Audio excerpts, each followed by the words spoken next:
ఆ సాయంత్రం కొడుకు కోడలు షికారుకు వెళ్ళటానికి తన అనుమతి తీసుకోబోయే సమయంలో భృకుటి ముడివేసి గంభీరంగా అంది. మీ ఇద్దరి వరస నాకేం బాగోలేదు. ఏమిటమ్మా?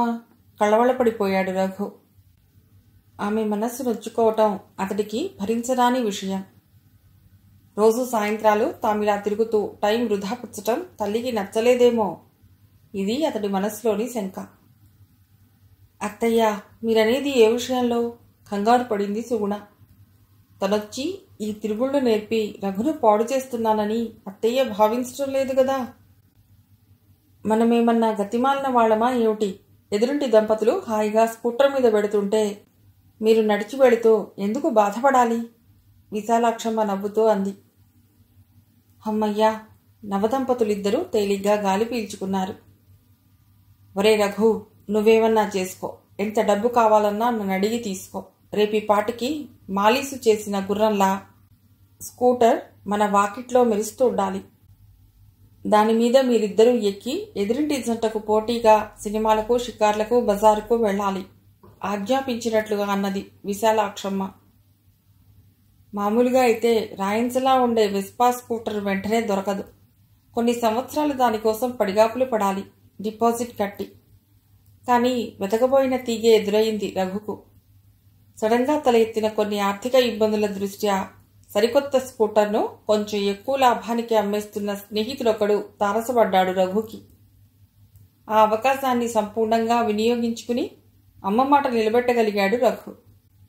విశాలాక్షమ్మ సంతోషానికి అవధుల్లేవు.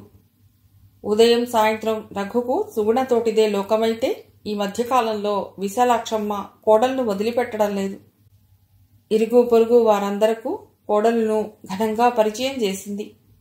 వారందరూ సుగుణ అందాన్ని, అలాంటి కోడలను పొందిన విశాలాక్షమ్మ అదృష్టాన్ని వేనోళ్ల కొనియాడారు. తను స్వయంగా షాపింగ్కు తీసుకువెళ్లి ఎన్నో ఖరీదైన చీరలు కొనిపెట్టింది. ఇంటికొచ్చిన కోడలు వాటిని కట్టుకుని కొత్త అందాలతో మెరిసిపోతుంటే తనెంతో సంతోషంతో మురిసిపోయింది. రాజమ్మ చేత రకరకాల పిండి వంటలు చేయించి కొసరి తినిపించింది. పేరంటాలకు, ఫంక్షన్లకు స్వయంగా తీసుకెళ్లి సంఘంలో సాటి ఆడవాళ్లలో ప్రత్యేక స్థానం ప్రసాదించింది కోడలుకు. అంతెందుకు, ఒక్క మాటలో చెప్పాలంటే కోడలను స్నేహితురాలిగా చూసుకుంటూ అత్తాకోడళ్ల సామరస్యం విషయంలో కొత్త ఆదర్శాన్ని నెలకొల్పింది విశాలాక్షమ్మ. కొడుకు కోడలు పడకగది పక్కనే తన గది అవటం వలన రాత్రిపూట తనకింకా నిద్రపట్టని సమయాల్లో వారి కిలకిలలతో పాటు కొన్ని మధుర భాషలు కూడా విశాలాక్షమ్మ చెవుల్లో పడుతూనే ఉంటాయి. అబ్బా, ఉండమంటే ఏమిట ఆగడం? అవతల అత్తయ్య వింటే ఏమనుకుంటారు? గిలిగింతలకు నవ్వే కోడలు గొంతది. ఏమనుకుంటుంది? నూతన దంపతుల ప్రణయ చేష్టలు అనుకుంటుంది.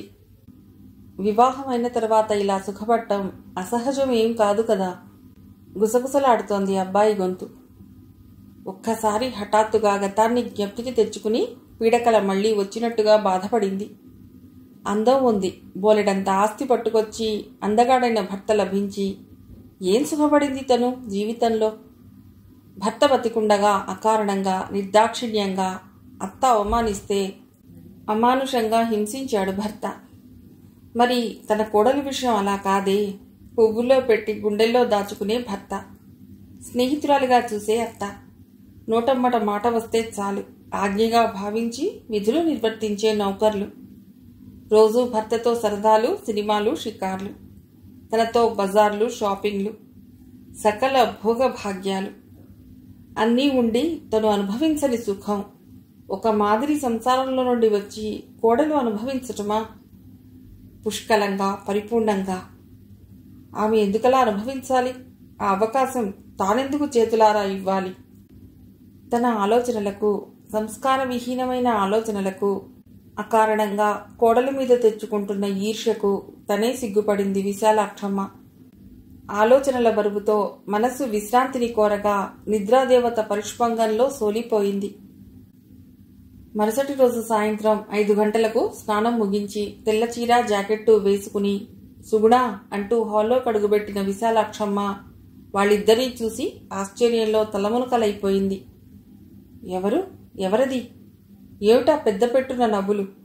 అందులో ఇద్దరూ కలిపి తన కోడలు, ఏ విధంగా చూసినా మచ్చలేదనుకుంటున్న తన కోడలు కొంపదీసి మనసులో ఉబుకుతోన్న ఏవేవో ఆలోచనలను పట్టి బలవంతాన అదిమిపెట్టి వారిని సమీపించింది విశాలాక్షమ్మ అనుమాన దృక్కులతో.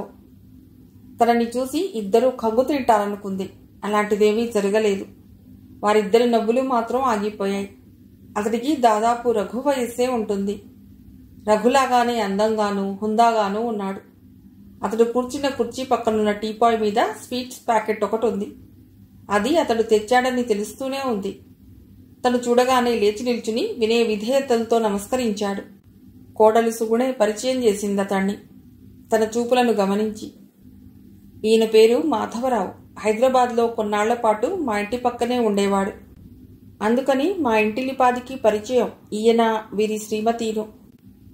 చిలకలూరిపేటలో తండ్రి ఆస్తికి సంబంధించిన వ్యవహారాలేవో పరిష్కారం చేసుకోవాలని హైదరాబాద్ నుండి వచ్చేశారు ఓ ఏడాది క్రితం. అవన్నీ పరిష్కరించుకుని ఇక్కడే గుంటూరులో ఓ మెడికల్ షాప్ పెట్టుకుని స్థిరపడ్డారట. ఆ విషయం మాకు తెలియదు. 2 రోజుల క్రితం ఓ మందుల కంపెనీలో పనుండి వీరు హైదరాబాద్ వెళ్ళి చూసి చాలా కాలమైందని మా ఇంటికి వెడితే నాన్నగారు చెప్పారట నాకు పెళ్ళై గుంటూరులో ఉంటున్న సంగతి. నాన్నగారు ఇచ్చిన అడ్రస్ ప్రకారం వెతుక్కుంటూ మన ఇంటికి వచ్చారు. వస్తూ ఊరికే రావటం పాపం అనుకుని ఉంటారు. దానికోసమే కాబోలు ఈ స్వీట్స్ ప్యాకెట్ కూడా తెచ్చారు. అయితే భార్యను కూడా తీసుకురావచ్చును గదా, ఒంటరిగా ఎందుకు వచ్చినట్లు? అదలా ఉంచి ఆ పగలబడి నవ్వటాలేమిటి? విశాలాక్షమ్మ మనస్సును రకరకాల ఆలోచనలు బాధిస్తున్నాయి. ఆమె మనస్సులోని విషయాన్ని పసిగట్టినట్టుగా మళ్లీ తనే జవాబు చెప్పింది సుగుణ. అన్నట్లు మరిచానత్తయ్య చెప్పటం, వీరు లైన్ అనే కలం పేరుతో వ్యంగ్య చిత్రాలు గీస్తుంటారు. వీరి కార్టూన్లు అన్ని పత్రికల్లోనూ వస్తుంటాయి. నిజ జీవితంలో కూడా జోకులు తెగ వేస్తుంటారు. వాటికి పుట్ట చెక్కలయ్యేలా నవ్వకుండా ఉండలేం. అసలు శ్రీమతిని తీసుకునే వచ్చేవారట. ఆవిడ 2వ కాన్పుకు పుట్టింటికి వెళ్ళిందిట. మనసులో ఏవో భావాలు ముసురుకోగా గిరుక్కున వెనక్కు తిరిగింది విశాలాక్షమ్మ, వెళ్ళిపోవటానికి ఉద్యుక్తురాలవుతూ. అలా ఆ సోఫాలో కూర్చోండత్తయ్యా, వెళ్ళిపోతారేం అంది సుగుణ మామూలుగానే. రాజమ్మ చేత కాఫీ పంపిస్తాను అని మరో మాటకు అవకాశం ఇవ్వకుండా వంటింట్లోకి వెళ్ళింది విశాలాక్షమ్మ. ఆమె మెదడునేదో పురుగు దొలవటం ప్రారంభించింది. అంత చనువుగా మాట్లాడుతోంది వాడితో. దీనిది వాడిది మామూలు స్నేహమేనా? అందులో పక్కపక్క ఇళ్లలోనే ఉండేవారట. వాడిలో స్వచ్ఛతనేదే ఉంటే రఘు ఉన్న సమయంలోనే రావచ్చుగా. ఇలా సాగిపోతున్నాయి విశాలాక్షమ్మ ఆలోచనలు. రాజమ్మ చేత కాఫీ పంపించిన తర్వాత తలుపు వెనకగా పొంచి ఉంది విశాలాక్షమ్మ. వారేం మాట్లాడుకుంటున్నారో వినాలనే ఆరాటంతో. కాఫీలు పూర్తయ్యాక చూడ అంటోంది అతడితో. తరచుగా వస్తుండండి మాధవరావు గారు, పరిచయస్తులమే గాని పరాయి వాళ్ళం కాదుగా. ఓ ఎస్, ఇప్పుడు ఇంకా టైం లేదు. ఈసారి వచ్చినప్పుడు మాత్రం మీ శ్రీవారిని తప్పక పరిచయం చేయాలి సుమా. మాట తప్పావో నీకందరూ ఆడపిల్లలే పుడతారు. జోక్ బాగుంది కానీ ఆయన వచ్చి ఉంటే ఈ పాటికే పరిచయం చేసి ఉండేదాన్ని. రోజు ఈ టైంకి వస్తూనే ఉంటారు. ఎందుకు లేట్ అయిందో ఈరోజు మరి. మీ అత్తగారు లోపల ఉన్నట్లున్నారు, ఆమెకు కూడా చెప్పండి మరి. ఇహ నేను వెళ్ళినానా? వీధి గేట్ వరకు సాగనంపటానికి వెళ్ళింది సుగుణ. కాఫీ కప్పులు తీసుకుని తిరిగి వస్తూ తలుపు చాటునున్న విశాలాక్షమ్మను చూసి బిత్తరపోయి, ఏందమ్మగారు ఇడుండారు అంది రాజమ్మ. ఏం లేదు తడబడి చకచక అడుగులు వేసుకుంటూ పోయి హాల్లో సోఫాలో కూలబడింది. ఈలోపుగా రఘు స్కూటర్ మీద రావటం జరిగింది. సుగుణ ఎదురెళ్ళి నవ్వుతూ పలుకరిస్తూ, అరేరే, ఒక్క 5 నిమిషాలు ముందుగా వచ్చి ఉంటే ఎంత బాగుండేది. ఆయన్ని మీకు పరిచయం చేసి ఉండేదాన్ని. ఇప్పటి వరకు ఉండి మీకోసం చూసి చూసి వెళ్లారు. ఎవరాయన డార్లింగ్? ఓ తెలిసిన ఆయన. అవన్నీ తర్వాత చూద్దాంలే. నువ్వు రెడీయే కదా, నేను 1/2 గంటలో రెడీ అయి వస్తాను. అమ్మ గ్రాండ్ శాంక్షన్ చేసింది. నాకు ఇవాళ ఓ 6 టెర్లిన్ ప్యాంట్లు, స్లాక్ షర్ట్స్ సెలెక్ట్ చేసి పెట్టాలి. రాణిగారు. రాజాగారు అడగటం, ఈ రాణిగారు కాదనటమునా? ఓకే. లోపలికొచ్చి ఒంటరిగా అదోలా కూర్చున్న తల్లిని పరామర్శించాడు రఘు. ఏమ్మా అలా ఉన్నావు, ఒంట్లో బాలేదా? అబ్బే బాలేకే, బాగానే ఉందిరా. ఇంకేం ప్రశ్నించలేకపోయాడామని చూసి. అయినా అతడి మనస్సంతా అందాల భామ భార్యామణి సెలెక్ట్ చేయబోయే డ్రెస్సుల మీదే ఉంది. 10 నిమిషాల్లో స్కూటర్ మీద కొడుకు వెనకాల అతని నడుం చుట్టూ చేతులేసి అతన్ని ఖర్చుకున్నట్లుగా కూర్చుని పెడుతున్న కోడల్ని తొలిసారిగా ద్వేషభావంతో చూసింది విశాలాక్షమ్మ. రాత్రి 9:30కు తిరిగొచ్చారు కొడుకు కోడలు.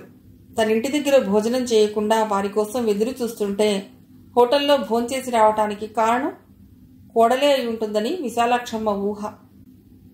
కానీ కొత్త పెళ్లాంతో తీర్చుకునే సరదాల్లో ఒక భాగంగా ఈ పూట హోటల్లో భోజనం చేద్దాం సుగుణ అంటే, ఎలా పాపం అత్తయ్య మన కోసం ఎదురు చూడరు అని అందని, మా అమ్మకు నిన్నెలాగో సర్ది చెప్తాలే అని రఘు అన్నాడని విశాలాక్షమ్మకేం తెలుసు? సుగుణ ఎంత బతిమాలినా, తప్పైపోయింది క్షమించమన్నా ఒక్క మెతుకు కూడా కతకలేదు విశాలాక్షమ్మ. ఆమె రూపం చూసి ఏమీ అనలేకపోయాడు రఘు. తర్వాత రోజు ఉదయం నుండి వాతావరణం మారిపోయింది ఆ ఇంట్లో. రఘు వాకిట్లో ఎక్కడో మూలగుచ్చుని షేవ్ చేసుకుంటున్నాడు. విశాలాక్షమ్మ తన గదిలోనే ఉంది. పూజతో సహా ముగించుకుని మామూలు ప్రకారం తీసుకువెళ్ళి, అత్తయ్య ఇదిగో తీసుకోండి కాఫీ, రాత్రి భోజనం కూడా చేయలేదు మీరు అంది. నాకు కాఫీ ఇవ్వటానికి పనిమనిషి రాజమ్మ ఉంది కఠినంగా అంది విశాలాక్షమ్మ. సుగుణ మొహం వైపు చూడనన్నా చూడలేదు. మామూలుగా రోజు అయితే తన వైపు ప్రసన్నంగా చూసి నవ్వుతూ అందుకునేది. సుగుణ మనస్సు చివుక్కుమంది అత్తగారి కొత్త ధోరణికి. తను కాపురానికొచ్చిన తర్వాత అత్తయ్య తనతో ఇలా ప్రవర్తించడం ఇదే ప్రథమం. దీనికంతటికీ కారణం రాత్రి తాము హోటల్లో భోజనం చేయటమేనని భావించి ఇక ముందు అలాంటి పనులు అత్తగారి ఇష్టానికి వ్యతిరేకంగా చేయకూడదని నిశ్చయించుకుంది సుగుణ. ఈలోపుగా విశాలాక్షమ్మే అంది గదమాయింపుగా, అక్కడ పెట్టేళ్ళు. ఇక చేసేది లేక తర్వాతన్నా సమాధానపరచాలి అనుకుంటూ వెళ్ళిపోయింది. ఆదయ్య కూరలు తేగా రాజమ్మ వాటిని తీసుకువెళ్ళటం, ఆ పైన వంటంతా తన పర్యవేక్షణలో చేయించటం అలవాటు చేసుకుంది సుగుణ ఇక్కడికొచ్చిన తర్వాత. అదే అలవాటు ప్రకారం వంటింట్లోకి వెళ్లబోతున్న సుగుణను పిలిచి మరీ చెప్పింది విశాలాక్షమ్మ, నువ్వా వంటింటి ఛాయలకు పోయినా నేను ఊరుకోను. వంట నా సలహా ప్రకారమే జరుగుతుంది వాళ్ళ నుండి. అత్తయ్య ఎందుకు ఈ శిక్ష నాకు అని అరుద్దామనిపించింది దుఃఖంతో సుగుణకు. కానీ అలా అరిస్తే పనివాళ్ల ముందు లోకువైపోతుంది తను. ఏమనుకుందో ఏమో మౌనంగా తన గదిలోకి వెళ్ళిపోయింది.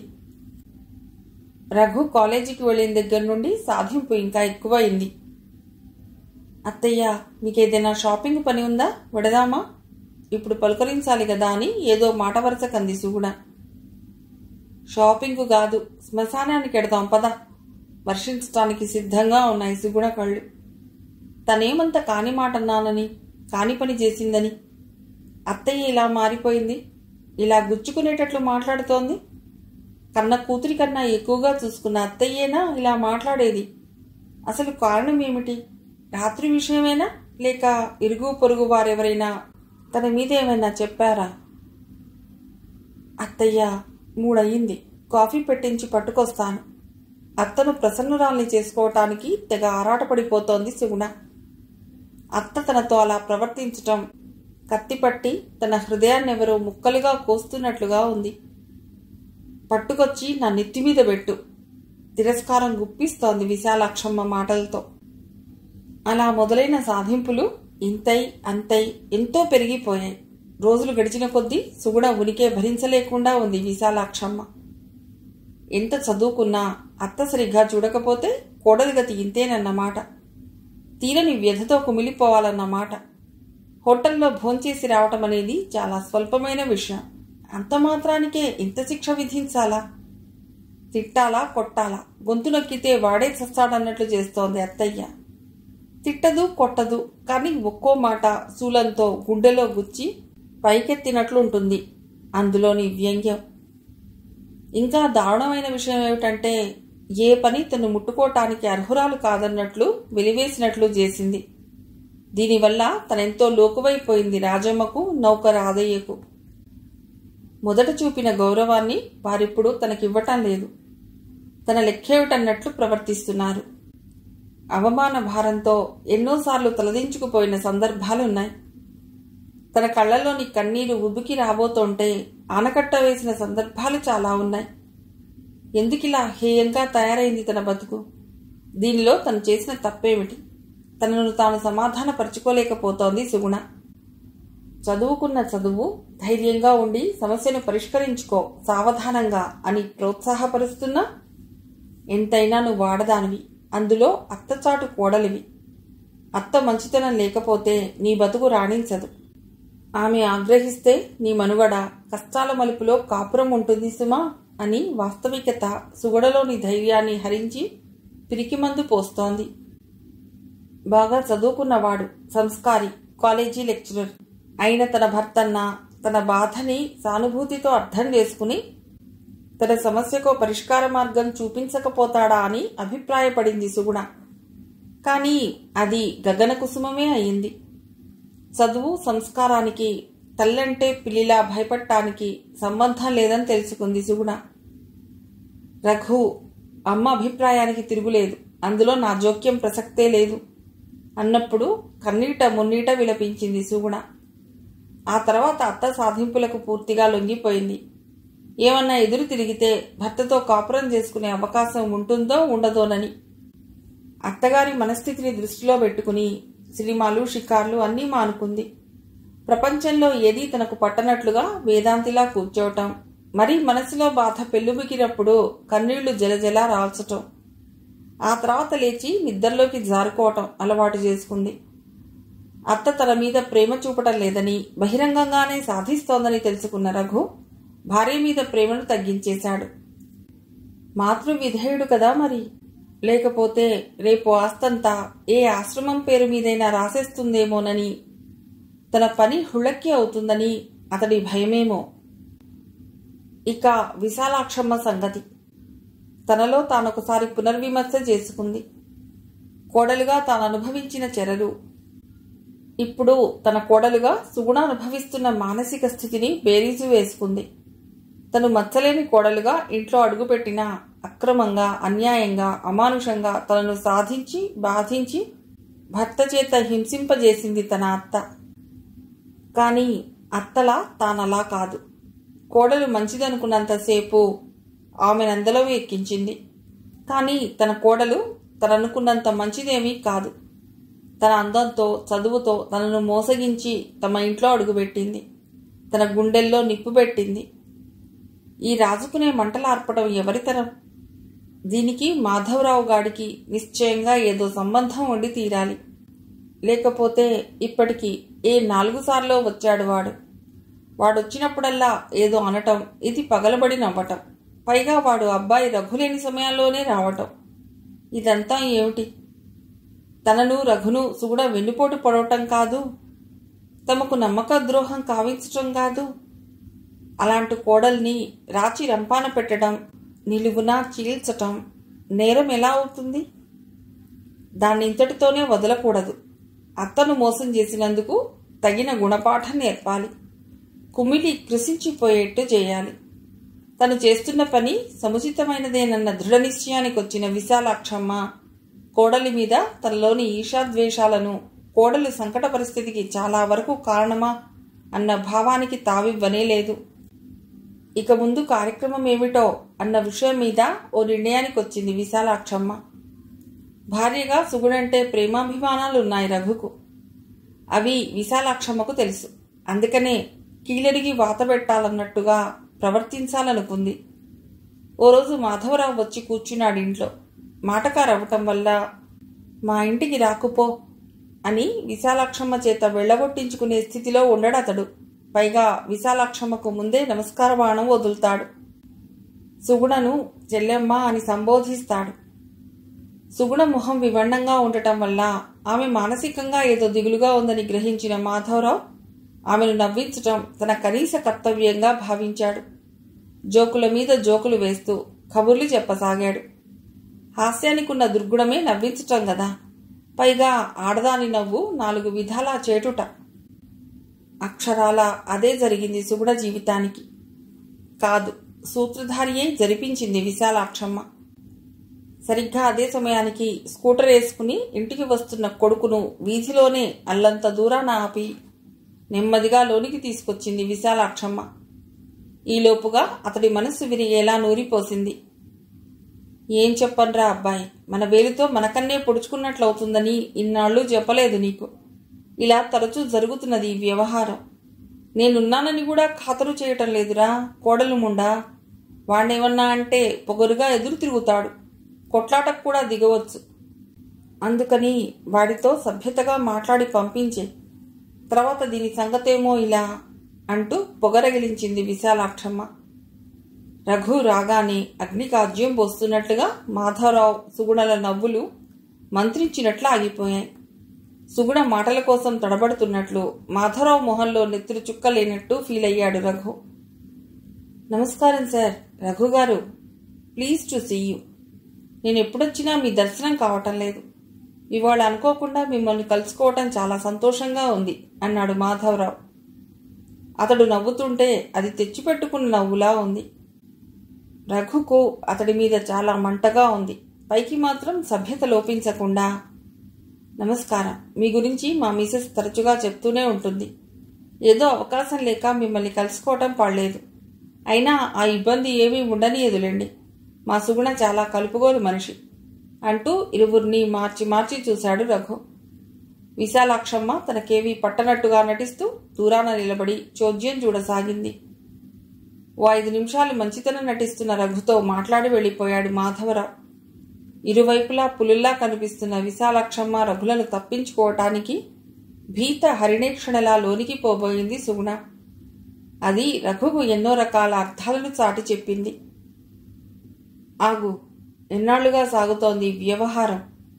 దగ్గరగా వెళ్లి మెడ మీద 2 గుద్దులేశాడు. పక్కలో బాంబు పడ్డట్టు అద్దులు పడింది సుగుణ. వినీలాకాశం ఉరుముతుందని ఎవరూ ఊహిస్తారు? కానీ ఉరుముతున్న మాట నిజం. ఏమనాలో తెలియక, ఏం చెప్పాలో తెలియక అదో రకంగా అతడి వైపు చూసింది సుగుణ, కన్నీరు జాలువారుతుండగా. ఆ చూపులో యుగ యుగాలుగా మగాడి దౌష్ట్యానికి అన్యాయంగా బలైపోతున్న మానని బాధ, కన్నీటి గాథ, అసహాయురాలైన స్త్రీ దైన్యం మూర్తీభవించి ఉంది. తన పథకం తనయుడంత తేలిగ్గా అమలు జరపటం విశాలాక్షమ్మకెంతో సంతసాన్ని కలిగించింది. ఏమండి, మీరు కూడా నన్ను అనుమానిస్తున్నారా అన్న భావం ఆ ప్రశ్నలో ఉంది. నోర్మొయ్, నేనేం వినదలుచుకోలేదు. ముందు నువ్వు చాలా కఠినంగా ఉన్నాయి రఘు మాటలు. పుట్టింటికి పొమ్మంటారు అంతేగా, ఆ మాత్రం అర్థం చేసుకోలేని దాన్ని కాదులేండి. కళ్లలో నీళ్లు చివ్వున చిప్పిల్లాయి సుగుణకు. తప్పు చేయని వాణ్ణి నువ్వే తప్పు చేశావని దండిస్తే ఎలా ఉంటుందో అలా ఉందే ఆమె పరిస్థితి. అర్థం చేసుకున్న దానివైతే వెంటనే దయచేయి, లేకపోతే ధైర్యం కూడా తీసుకుంటూ గొంతు పెగిల్చుకునంది సుగుణ. మెడపెట్టి గెంటాల్సి ఉంటుంది. అంత మాట పడ్డాక ఇక అక్కడుండడం అనుచితం అనిపించింది. తన బతికిలా అన్యాయంగా కూలిపోతున్నందుకు, కాలిపోతున్నందుకు వలవలా విలపిస్తూ బట్టలు సర్దుకుని బయలుదేరింది. అన్యాయంగా అపనింద వేసి పంపుతున్న ఆ తల్లి కొడుకులను చూస్తే ఎక్కడో హృదయపు పొరల్లో ఉన్న రోషం, ఆవేశం పెళ్ళుబికి పైకొచ్చాయి. అత్తకు భర్తకు తనిస్తున్న శాపమా అన్నట్లుగా, అక్రమంగా నన్ను వెళ్ళగొట్టినంత మాత్రాన మీరు సుఖపడతారనేది కల్లో వార్త. భర్త వదిలిన భార్య ఈ సమాజంలో ఎటువంటి విమర్శలకు గురవుతుందో, భార్య దగ్గర లేని భర్త గతి కూడా అంతే అని శోకమూర్తిలా వెళ్ళిపోయింది బస్టాండ్కు. మిగిలిన కథ తర్వాతి భాగంలో.